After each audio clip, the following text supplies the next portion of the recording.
나의 노래, 나의 시편. 오늘도 시편을 통해서 하나님을 찬양하는 삶을 살아가시기를 바랍니다. 8월 13일 목요일 찬송이 주를 기다리오며 라는 곡명으로 함께 노래하겠습니다. 오늘 우리가 함께 높이는 찬양은 시편 65편 1절에서 4절입니다. 하나님이여, 찬송이 시온에서 주를 기다리오며 사람이 소원을 주께 이행하리이다. 기도를 들으시는 주여, 모든 육체가 주께 나아오리이다. 죄악이 나를 이겼사오니 우리의 허물을 주께서 사하시리이다.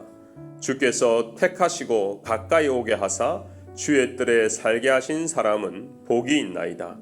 우리가 주의 집 곧 주의 성전의 아름다움으로 만족하리이다. 성숙한 사람과 나이가 들어도 여전히 자기 중심적인 성숙하지 않는 사람을 비교하여 특징을 지을 수 있다면 철이 들었는지 철이 없는지입니다. 철이 들다는 어원은 경험을 통해 사리를 분별하여 판단하는 힘이 생긴다는 뜻인데요. 보통 남자들은 늘 집에서 하고 싶은 대로 살다가 군에 가면 철이 듭니다. 여자들은 시집가서 애를 낳아 기르다 보면 철이 든다고 하죠. 자기만 생각하다가 자기 원하는 대로 살다가 이제는 공동체를 생각하고 자녀를 생각하다 보니 어느덧 어른이 되어가는 것이죠.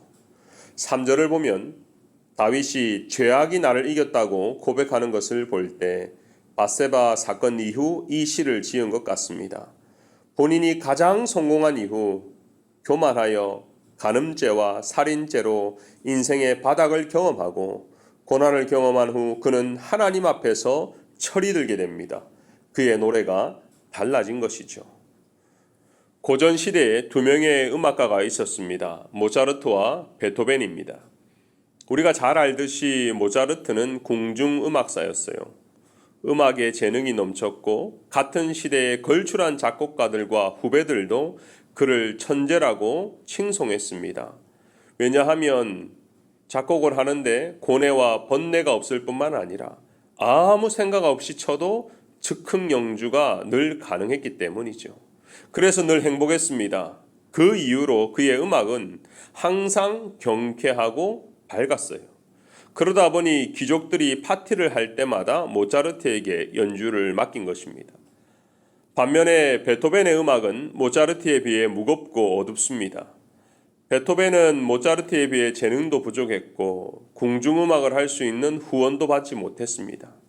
어릴 때부터 몸이 많이 아파 중년 때는 청력을 거의 잃게 되어 더 이상 소리가 들리지 않았습니다. 음악가인데 귀가 죽어버린 것이죠. 그런데요, 그의 음악은 귀족뿐만 아니라 서민과 모든 대중에게 사랑을 받았고 그들에게 감동을 주었습니다. 그의 음악에는 인생에서 경험하는 희노애락이 담겨있는 성숙한 음악이었기 때문입니다. 오늘 시편 65편 다윗의 노래는 모차르트보다 베토벤에 가깝습니다. 다윗의 성숙한 노래는 어떠한지 함께 묵상해 보도록 하겠습니다. 첫 번째, 그의 노래에 인내가 담겨 있습니다. 1절에 이렇게 고백합니다. 찬송이 시온에서 주를 기다리오며. 10대 티네이저들이 자기가 좋아하는 아이돌 가수를 잠깐이라도 보기 위해서 공항에서 밤을 새는 것을 종종 우리는 보게 됐죠. 밤을 새서 공부는 못해도 자기가 흠모하는 아이돌을 위해서는 어떤 고생을 해도 무엇이든지 할 준비가 되어 있습니다. 거기에는 인내가 있지요. 다윗은 하나님을 찬양할 준비를 마치고 기다리고 있습니다. 마치 올림픽 시상식 단상에 올라가 애국가가 울려 퍼질 때 두근거림이 있듯이 다윗은 그 마음으로 기다리고 있는 것입니다. 9가지의 성령의 열매 중에 오래 참음이 있지요. 인내가 성령의 열매라는 것은 우리의 힘으로 기다리는 것이 아니라 성령께서 어떠한 상황에서도 인내할 힘을 주시는 것입니다. 이것은 맹목적 기다림이 아니라 주님을 신뢰하기 때문에 조급한 마음을 버릴 수 있는 것입니다. 다윗의 노래가 지금 현 상황에 생각을 해서 현 상황 때문에 노래를 못하는 것이 아니라 인내로 기다리면서 하나님을 찬양할 준비를 마쳤다는 것입니다. 찬송가 366장 어두운 내 눈 밝히사 진리를 보게 하소서 깊으신 뜻을 알고자 엎드려 기다리오니 내 눈 뜨게 하소서 성령이여. 엎드려 기다린다는 이 가사가 저에게 깊이 다가왔습니다. 이곳은 스칸 여사가 작사 작곡한 찬송인데요. 그녀는 미국에서 1882년에 성가곡집을 편찬하기도 했는데 이는 여성이 펴낸 최초의 성가곡집이라고 합니다. 저는 스칸 여사를 잘 알지는 못하지만 분명 기도하는 하나님의 여종이었을 겁니다.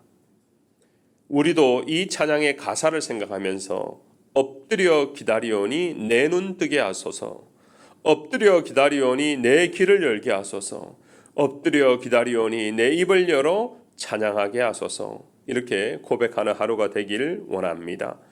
두 번째, 다윗의 성숙한 노래에는 은혜가 담겨 있습니다. 4절에 보니까 주께서 택하시고 가까이 오게 하사. 다윗을 택하고 가까이 오게 하신 분은 하나님이죠.